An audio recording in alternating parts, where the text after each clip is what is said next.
भगवान बुद्ध की शिक्षाओं का प्रसार दिन प्रतिदिन बढ़ता ही गया और करोड़ों लोग धम्म के अनुयायी बन गए। पंडित पुरोहितों की आमदनी कम होने लगी क्योंकि लोगों ने आडंबर युक्त पूजा पाठ यज्ञ आदि करने बंद कर दिए। इसलिए अन्य संप्रदायों के अनुयायी भगवान बुद्ध का महत्व जनता की नज़रों में कम करने के लिए षड्यंत्र करने लगे।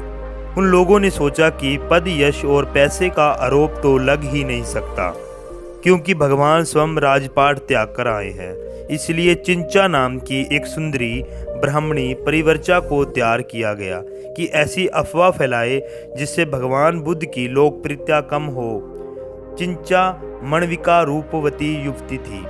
योजना के मुताबिक चिंचा रोज शाम जब लोग धम्म कथा सुनकर जैतवान के समूह में निकलते, वह सज संवरकर जैतवान की ओर चली जाती और जैतवान के समीप तीर्थक्राम में रात बिताकर सुबह शहर की ओर लौटती।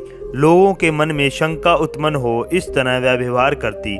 लोगों से गौविक्त भरे अंदाज में कहती कि शम्मन गौतम के साथ उनकी गंधकुटी में विहार करती हूँ। कुछ दिन बाद वह कहीं छिप गई और 9वें महीने में अपने पेट के पर लकड़ी का एक गोल टुकड़ा बांधकर जैतवन पहुंची।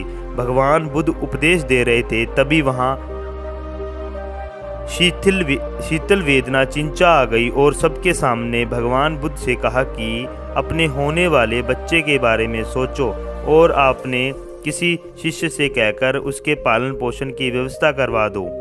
भगवान बुद्ध चाहते तो अपने शिष्य कौशल नरेश प्रसेनजित को आदेश देकर चिंचा को सजा दिलवा सकते थे।